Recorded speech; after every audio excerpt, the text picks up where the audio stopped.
Hello everyone, welcome back to another amazing recipe. Today we are making cream cheese chocolate chip cookies. Let's get started.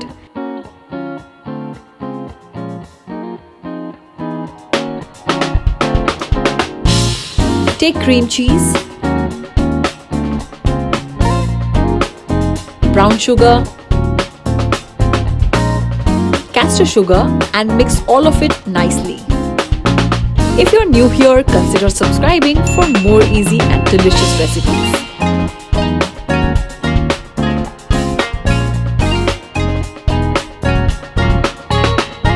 Now add flour,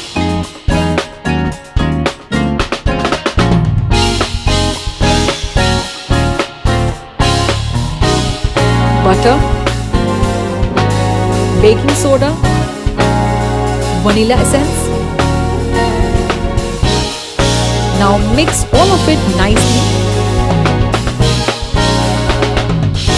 Add more flour.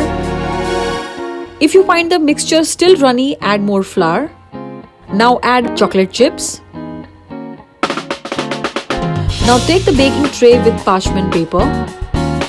Make the small balls from the dough. Press it and add chocolate chips.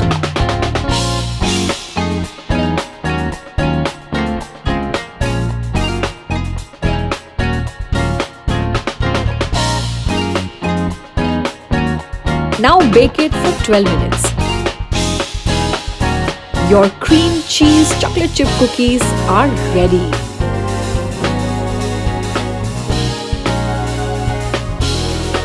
They are super soft, chewy and yummy. Enjoy!